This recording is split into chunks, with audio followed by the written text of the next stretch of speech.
문재인 대통령의 일본 특사인 더불어민주당 문희상 의원은 아베 신조 일본 총리를 만나 문 대통령의 친서를 전달했습니다.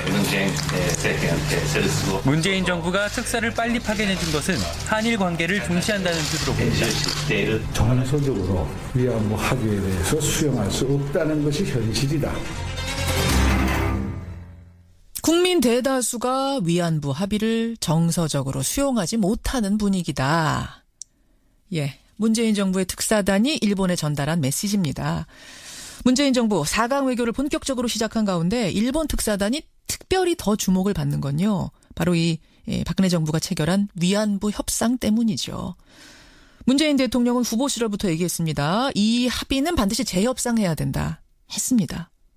일본이 과연 어떻게 나올까? 이게 관건이죠. 자, 문재인 대통령의 특사단으로 일본을 방문 중인 분, 더불어민주당 윤호중 의원 연결을 해보죠. 윤호중 의원님 안녕하세요. 네, 안녕하세요. 윤호중입니다. 그러니까 오늘이 방일 3일째. 네, 그렇습니다. 예. 특사단을 대하는 일본 정부의 태도랄까요? 분위기랄까요? 어떻습니까?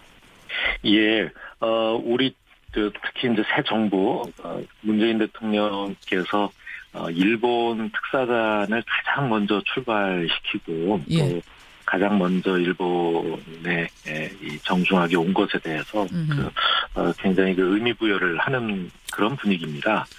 그리고 저희 특사단을 대하는 일본의 태도도 매우 호의적이고 또 우리의 입장을 배려하는 그런 느낌을 충분히 느낄 수 있는 정도라고 말씀을 드릴 수 있겠습니다. 그러고 보니까 정말 특사단 중에 제일 먼저 출발한 게 일본 특사단이네요. 네네, 그렇습니다. 우연히 그렇게 된 겁니까? 아니면 정말 무슨 생각을 해서 의미를 부여해서 먼저 보낸 겁니까? 의미 부여를 한 부분도 있겠습니다만 일본과 가장 일정 확정이 빨리 되었기 때문에 그런 것도 있고 어쨌든 고맙다라는 표현, 호의적으로 대하고 있다. 이건 좋네요. 근데 어제 문재인 대통령의 친서를 아베 총리한테 전달하셨는데 특사단이 핵심 메시지는 어떤 거였습니까? 네, 지금 이제 새 정부가 촛불혁명을 통해서 세워진 민주정부이고 그렇기 때문에 한일 양국은 민주주의와 시장경제라는 그 가치를 공유하고 있다. 그리고 이제 북한 핵 문제에 대해서는 전략적 이해관계도 함께 하고 있기 때문에 앞으로 성숙한 그런 협력적 동반자 관계를 맺어 나가자 하는 그런 내용이고요. 특히 이제 문재인 대통령께서 강조하셨던 부분은 과거에 노무현 대통령과 고이즈미 총리 사이에 셔틀 외교가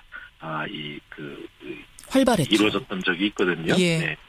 그런 한일 간의 셔틀 외교를 복원하면 좋겠다라는 그런 말씀하셨고요. 그래서 지난 이제 탄핵 이후에 정상 외교가 중단이 됐었고 또 특히 한일 관계에서는 MB 정부와 박근혜 정부가 좀 불편한 관계였습니다. 그랬죠. 이런 불편한 관계를 빨리 회복하기를 원한다라고 하는 그런 메시지를 주신 거죠. 자, 그 메시지 지금 말씀해 주신 것까지는 아마 하나도 일본에서 껄끄러워할 게 없었을 텐데 단 하나가 있습니다. 뭐냐면 바로 우리 국민들의 큰 관심사, 바로 박근혜 정부 때 맺었던 위안부 합의. 이 얘기도 전달하셨다면서요. 우리 국민 대다수가 그거 정서적으로 수용하지 못한다라고. 그렇습니다. 우리 국민 대다수가 수용하기 어려운 분위기다라고 하는 것은 지난번 이제 아베 총리와의 회담에서도 문재인 대통령께서 직접 말씀하신 부분이기도 하고요. 이 문제에 대해서는 아베 총리를 비롯해서 이쪽에 일본 측의 모든 관계자들이 관심을 가지고 있는 그런 사안이었습니다. 그런데 이제 어느 누구도 이 위안부 합의라고 하는 그런 이 위안부라는 단어를 자제하면서 굉장히 조심하는 분위기고요. 특히 이제 재작년 있었던 국가 간 약속은 이행돼야 된다라는 말을 아베 총리도 했는데 거기에 대해서는 우리 특사단도 국가 간의 약속은 그뿐만 아니라 2000년이었군요. 2000년에 있었던 김대중 오부치 공동선언이라든가 고노다마, 무라야마 다마 이런 그 한일 간에 그동안 이루어왔던 여러 약속과 그 서로의 입장이 존중돼야 된다라고 하는 것으로 저희가 답을 주면서 이 문제에 대해서는 그렇게 더 이상 논의가 되지 않았습니다. 자, 정리해보죠. 그러니까 우리가 일본군 위안부 합의 박근혜 정부에서 맺었던 거 그거 국민들이 수용 못한다라고 하자 일본 아베 총리는 국가 간의 약속이니 합의니 착실하게 이행합시다라고 답을 했고 그래서 우리는 그럼 예전에 맺었던 고노다마 무라야마다마 이것도 다 국가 간 합의 아닙니까? 라고 답을 했다는 얘기예요. 순서는 좀 다른데요. 그러니까 그 위안부 합의에 대해서는 이 일본 측이 먼저 제기를 했고요. 그러니까 국가 간 약속은 지켜져야 된다. 특히 재작년 이런 거고요. 거기에 대해서 우리는 이제 우리 그 국민들의 정서적으로 수용하지 못하는 이 면에 대해서 설명을 하고. 잠깐만요. 그러면 먼저 위안부 합의는 국가 간의 합의는 잘 이행돼야 된다고 먼저 꺼낸 게 일본이에요? 네네. 그러나 이 위안부 합의라고 하는 단어는 사용하지 않는 그 정도의 배려를 했다 이렇게 평가를 할 수 있고요.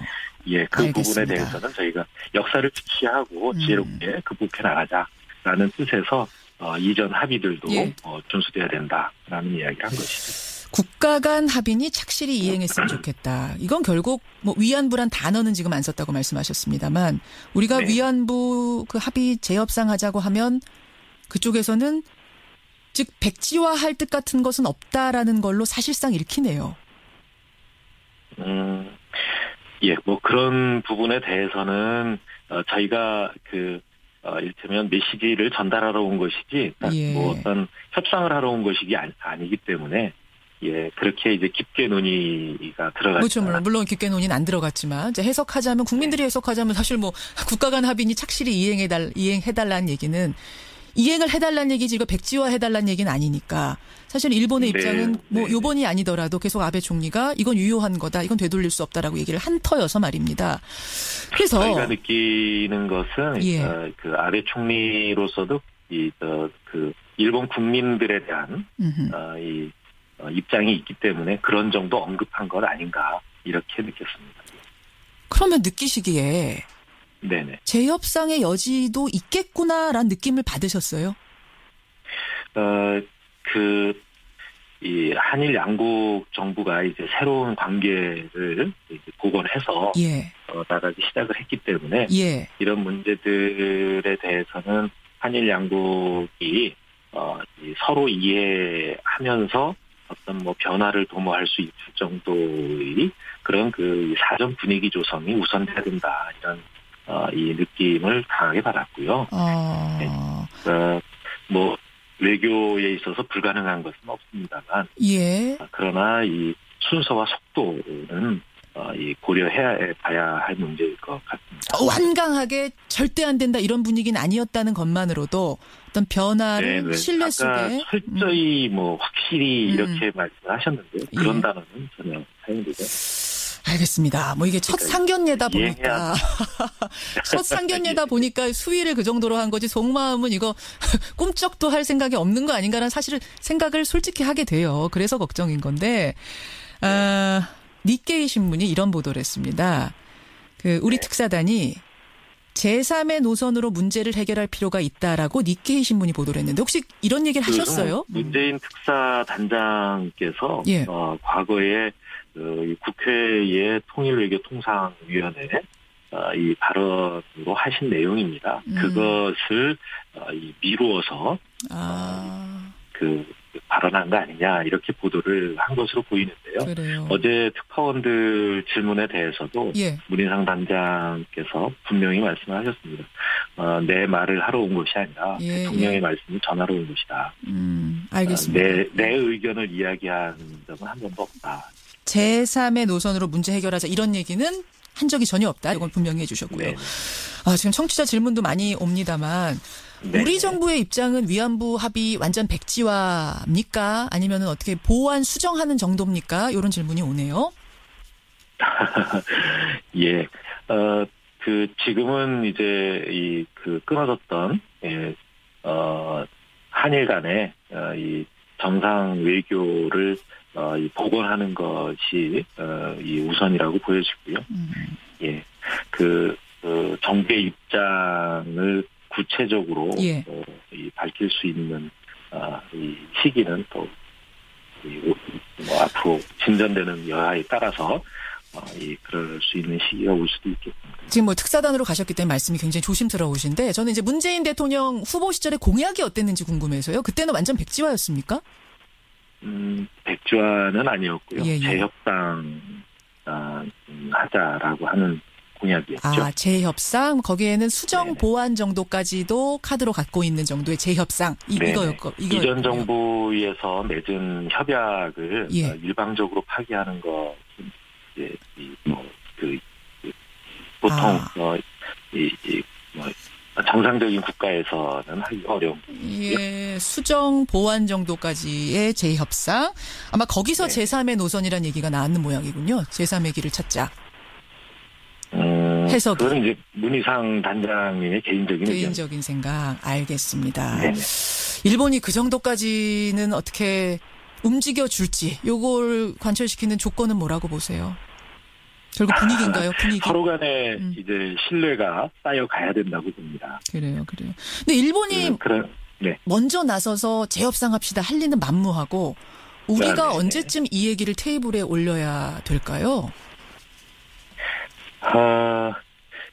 좀 전에 말씀드렸습니다만 한일 간의 또 정상 간의 예. 신뢰가 쌓이게 되면 이 해법들도 고려해 볼 수 있지 않을까 이렇게 생각을 하고요. 지금 그것을 재협상이다 또는 다른 또 다른 제3의 길이다 이런 어떤 이 표현으로 예. 이렇게 한정 지어 놓기는 좀 어렵지 않을까 생각을 합니다. 특히 일본 측의 반응 중에 이 중요하게 읽히는 대목 중 하나는 뭐냐면 이제 북한 핵실험이나 미사일 실험이 최근에 굉장히 잦아졌지 않습니까? 그렇기 때문에 북핵 문제에 대한 한일 간의 공조에 대해서 굉장히 신경을 많이 쓰고 있었습니다. 그래서 어찌 보면 일본 측에 있어서도 북핵 문제 대응이 위안부 문제보다 훨씬 더 시급하고 당면한 문제라고 하는 것을 의식하고 있는 것으로 보여집니다. 그 공조를 같이 하기 위해선 위안부 합의 같은 거에 걸림돌이 되면 안 되겠다는 생각을 할 수도 있겠군요. 일본이. 그런 것들을 우리가 외교적으로 잘 활용할 필요도 있겠네요. 예, 잘 활용해야 한다고 봅니다. 예, 알겠습니다. 북핵에 대해서는 같이 공조하자라는 강한 입장도 확인했다는 말씀. 네네. 시간상 여기까지 일단 말씀을 듣고 아직 일정 또 남으셨잖아요. 예, 그렇습니다. 성공적으로 마무리하고 오시기를 기대하겠습니다. 고맙습니다. 네, 감사합니다. 예, 일본 특사단 더불어민주당 윤호중 의원이었습니다.